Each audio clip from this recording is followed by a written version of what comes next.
This review will cover the case of the Golden State Killer. It took place in the state of California, and the Golden State Killer was caught recently with the use of a genealogical website, a new method to solve unsolved cases. And the crime spree of the Golden State Killer began in 1976 and lasted until 1986. However, with some new insight, it is believed it began in 1974, and he's also the Visalia ransacker. And his crime spree is quite extensive, and here's a review of this complex and lengthy case. And let me get this on the screen here real quick. One moment, please. This has attacked several teenage girls. A 29-year-old wife was raped while her tied-up husband had to listen. It's so warm in Concord tonight that people have their doors and windows open, but the police are saying lock up tight. Every time the East Area rapist strikes in the new city, the police switchboard lights up. And some leads developed, but a clear identification has not been made.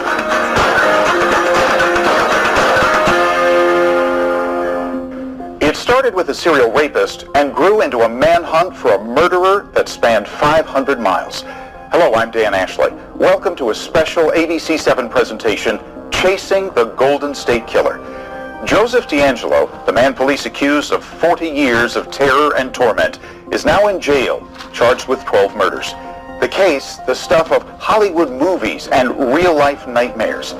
As the investigation unfolds, we comb the ABC7 archives and document decades of fear. For the Bay Area, it starts in the fall of 1978, when the community already had plenty of other reasons to be nervous and on edge. These are the first pictures out of Guyana on the incredible orgy of death that took place in the People's Temple Agricultural Mission at Jonestown. Disturbing news made local headlines in 1978. More than 900 followers of Reverend Jim Jones committed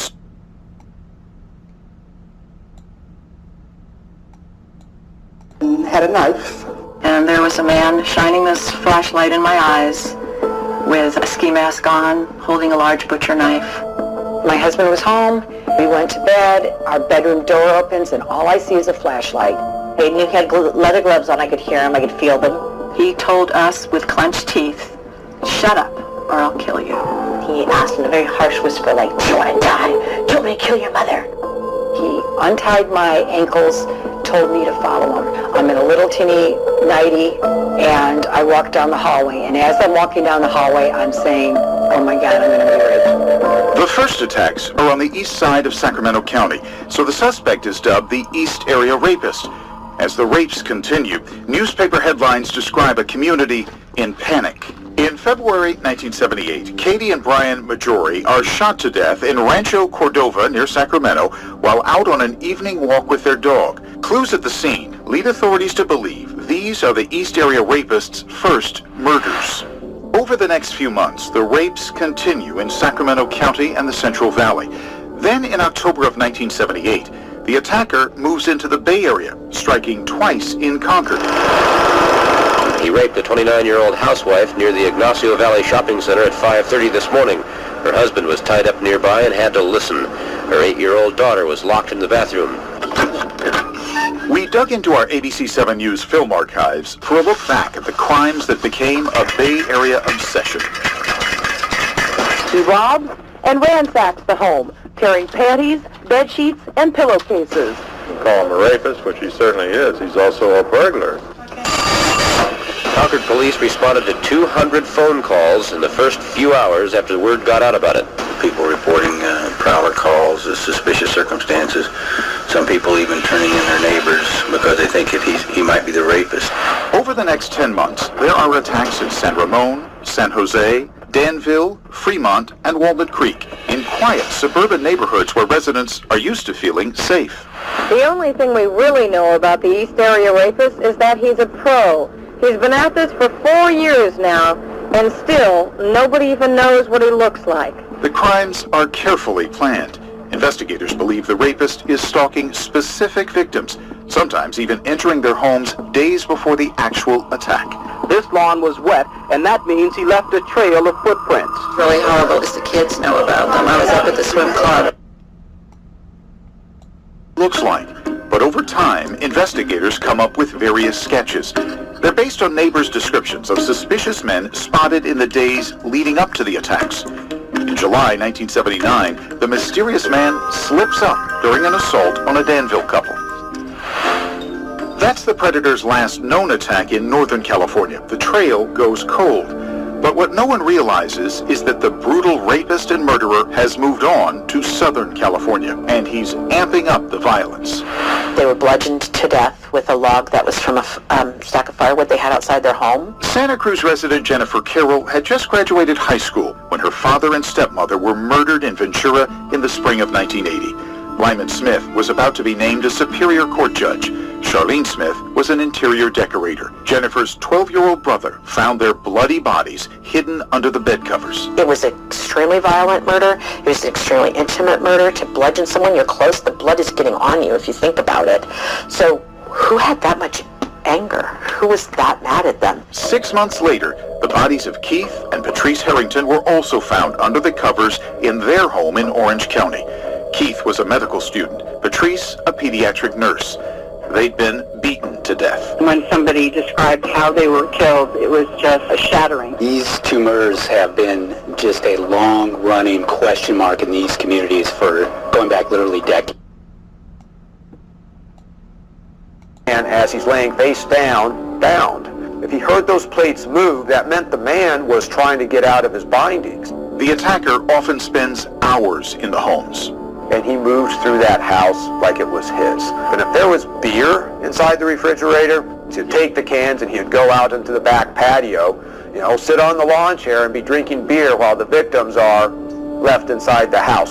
The rapist ransacks the houses, taking cash and mementos. There is a fantasy component about these crimes. When he is stealing these items, he's wanting something later on to relive that fantasy.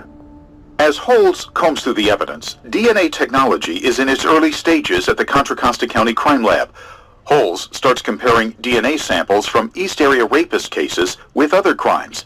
At the same time, Southern California investigators on the original Night Stalker cases are also creating DNA profiles, but using different equipment. And it took 4 years for the technology to mature to where both labs were doing the same. In 2001, they finally confirmed the East Area rapist and the original Night Stalker are one and the same person. The serial sexual predator is eventually renamed the Golden State Killer. And as you can see, that hooks up his activities in the southern part of the state with the activities in the northern part. So he was operating throughout the whole state. And the terminology Golden State Killer was actually made by Michelle McNamara, who wrote a book about this case and has since passed on. And let me advance this a bit. One moment, please. The answer's out there. We need a name. All the while, genetic technology keeps improving, making it possible for people to find long-lost relatives by uploading their own DNA information onto a free website called GEDmatch. Paul Holz realizes that could be a key for law enforcement too. He tests his theory on DNA profiles of his own family. And uploading them into GEDmatch and starting to learn how GEDmatch worked. That is when I realized I can do this. In January of this year, Holz uploads the crime scene DNA and starts finding people who may be related to the killer. Now I'm talking, third, fourth, fifth cousins. These very distantly related, but it gives us a starting point.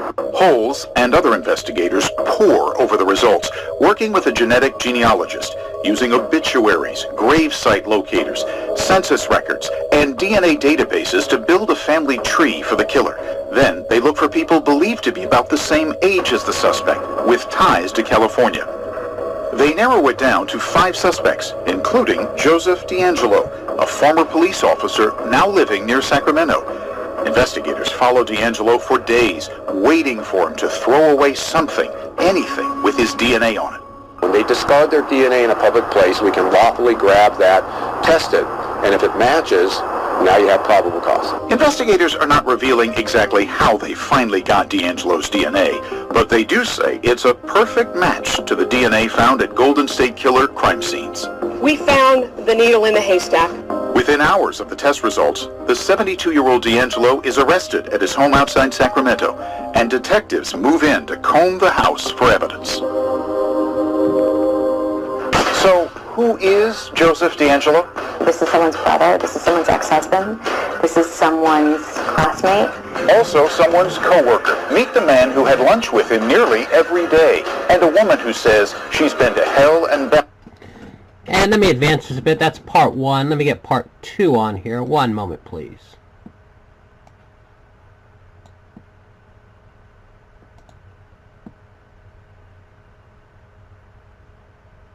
Is physically raping that victim. He is sobbing and saying, "I hate you, Bonnie." That told me that he had some significant female in his life named Bonnie, and he had some anger. That anger from a man believed to have committed 12 murders and 50 rapes may be explained by this old newspaper article. Joseph DeAngelo, the man now accused of being the Golden State Killer, was engaged to a woman named Bonnie in the early 1970s. They never married. Bonnie has been identified now and is said to be talking with prosecutors. The last time we saw DeAngelo was in a Sacramento court in a barred holding cage. He is charged with 12 counts of murder in 4 counties. He's yet to enter a plea, but some people have already made up their minds, and they're upset the suspect may have been living in Citrus Heights, one of the very communities where the Golden State Killer left his mark. I really had somehow rationalized he was dead. So to find out he's been living and breathing in Citrus Heights, to find out he had a wife and children. Joseph DeAngelo married Sharon Huddle in 1973. They have 3 daughters. Some reports say they are separated. Last year, DeAngelo retired from SafeMart, where he worked as a truck mechanic for 27 years. Gary Griffin was his friend and co-worker. The two often had lunch together. I can't look at him in court because I picture the guy that I was standing next to at work. He was very afraid of being in trouble. Never called in sick. He was proud of that. DeAngelo often ate at Charlie's Cafe in Citrus Heights. This is where he sat 1 week before his arrest. The second time I served him his tuna salad, he threw the cheese on the table. And I'm like, is everything okay? What's wrong? He's like, what are you trying to do, kill me? I can't eat cheese. I told you that before. His neighbors described DeAngelo as a complicated man. And let me advance this a bit more to get the significant points. One moment, please. Driving to the Bay Area to stalk his victims. Well, very possibly he was committing the crimes during the time he was employed as a peace officer, and obviously we'll be looking into whether it was actually on the job. Now that investigators have named Joseph DeAngelo as a suspect, it adds credibility to a long-held theory that the Golden State Killer is also a suspect in an earlier crime spree. Those crimes happened at the same time DeAngelo was working as a police officer in the small town of Exeter in the Central Valley. That was roughly during the time as the Visalia ransacker cases were occurring? Visalia is 15 minutes from Exeter, where DeAngelo lived and worked. The Visalia ransacker is accused of murdering a local professor and terrorizing his family. By now, the crime sounds familiar. A man waking me up wearing a ski mask pushed me down and shot my dad twice and then took off running. I loved my father dearly and he took him away from me. And that's the information that connects him to also being the Visalia ransacker. And looks as though he was the ransacker. So his crime spree really did begin in 1974. And let me advance this a bit. Close friends from high school changed her feelings. And we just cried and laughed. And that empowered her, she said, to sit down on camera and tell her story. That was such a crappy situation for so many years that I had to hide it and I didn't talk about it, so it was, now it's out there. So, and I don't have to go one by one and tell this horrible story to everybody. It's ripping the Band-Aid off. The attack happened right after her 13th birthday. A man entered her Walnut Creek bedroom in the middle of the night with a knife. The attacker wore a mask. He tied my legs and tied my hands and gagged me with my training bra. She was sexually assaulted and feared her stalker would kill her father.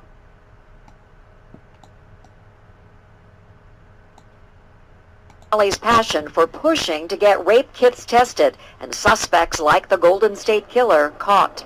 But because of the statute of limitations on rape charges in the 1970s, Berwert's case will not be prosecuted.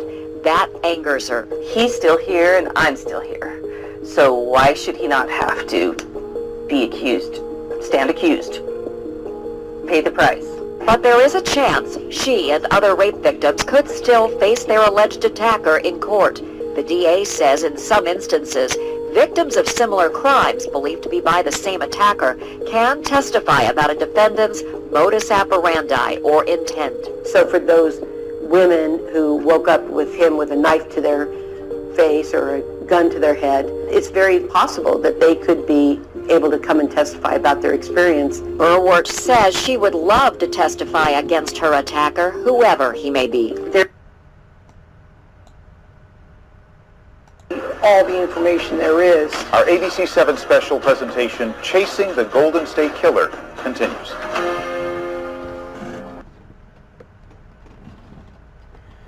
And this is part 3. I'm trying to get the significant parts in here. Let me get this on the screen here. ABC7 presents Chasing the Golden State Killer. Visalia ransacker, East Area rapist, original Night Stalker. This suspect has had a lot of nicknames. Now we know him, of course, as the Golden State Killer. That name was coined by the late author, Michelle McNamara, in her bestseller, I'll Be Gone in the Dark.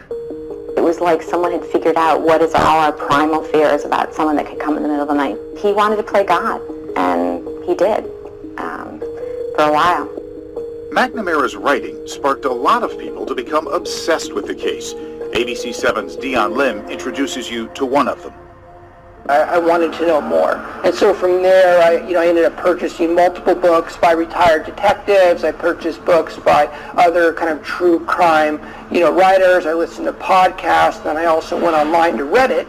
And I ended up, consuming really all the information there is. San Francisco's Tom Frawley is one of the many who share the fascination. Reddit's Golden State Killer board has more than 20,000 registered users. With news of an arrest in the case, online forums went into overdrive, and so did Tom. I cleared my schedule, and I literally read as much as I could about, the potential, criminal, who is, involved in this. So why exactly are people like Tom so fascinated by this case? Turns out it may be because we're conditioned to be fascinated from childhood. Let's remind ourselves of those nursery rhymes from days gone by. Behavior. She finds this hobby kind of a little bit weird and a little bit unique, but she also understands the need to kind of know, who the killer ultimately is. Joseph DeAngelo's public defender is reminding people he is innocent until proven guilty.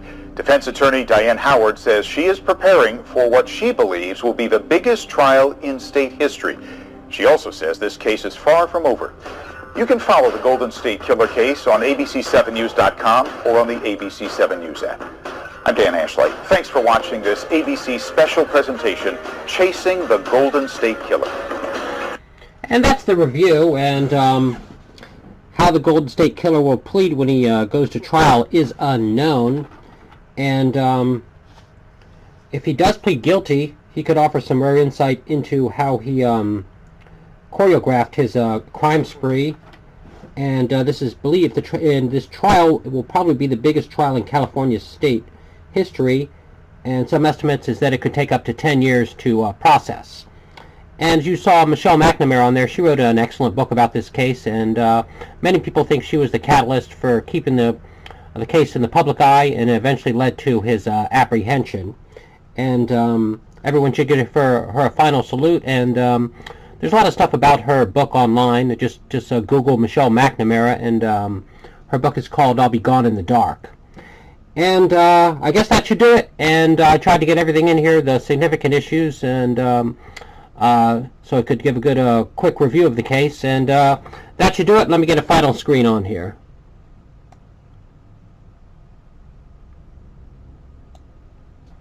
One moment, please.